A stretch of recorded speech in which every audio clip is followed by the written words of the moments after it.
Greetings. My name is Jace Hargis, and I would like to spend just 5 minutes to share a mo'olelo, which in Hawaii means talk story. And the story of today is on information processing. Now, information processing begins with communication. And the communication being represented needs to be clear, needs to be understood, but the whole concept here is that the person hearing the communication needs to be able to process that in a meaningful way. To begin with, we'll talk about this concept of learning. I tend to use Schunk's definition of learning, which is in 3 parts. Obviously, the first being that there has to be some sort of a change, or what they call a behavioral change. The second would be that change endures over time, that there's got to be something about retention. And then finally, it typically occurs through practice. I'll challenge you to think for a moment, when and how did you learn something well? It could be as simple as tying your shoes. It could be something as complex as quantum mechanics, but there was something going on when you actually absorbed that, were able to use it and apply that. Think about that. Keep that in mind. Conversely, when was something that happened that kind of blocked that learning?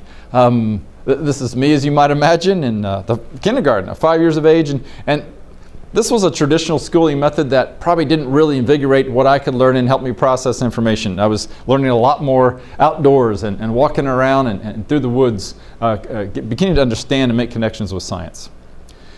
The first step of understanding information process is trying to find a way to gain the significant input that's coming at us. And the way to do that, obviously, is from research is being enthusiastic.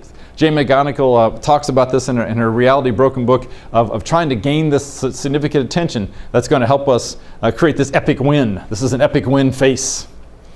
But ultimately, you want the process to continue in this manner, right? We've probably seen this schematic before. So the input transfers over to this stimulus sensory memory, and the short-term memory is key, because in the short-term memory, a lot of really exciting things happen.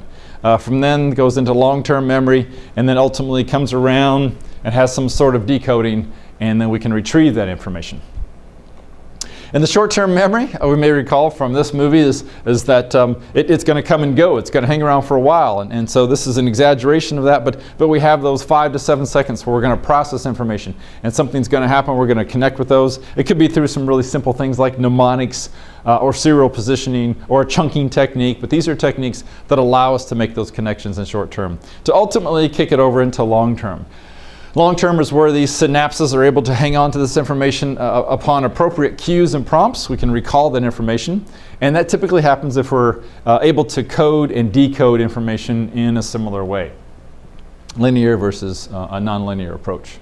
To do a quick exercise to see how this works with our mental functions and our physical functions, a little activity here. Sit down comfortably in your seat, raise your right foot, and start to move it in a clockwise fashion. While you're still doing that, raise your hand up in the air and draw the number 6.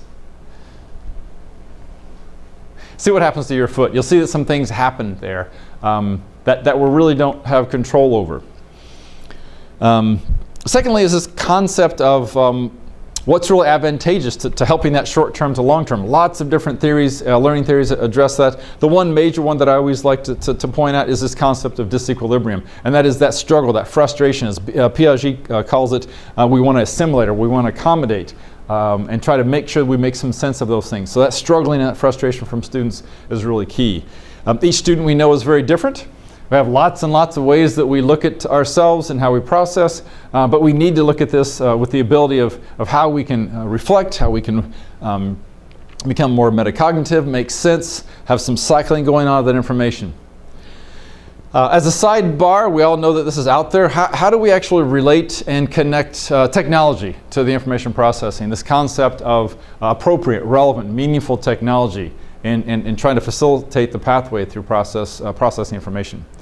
There's lots of ways to do these, a bit of a distraction at times, but they can be very powerful.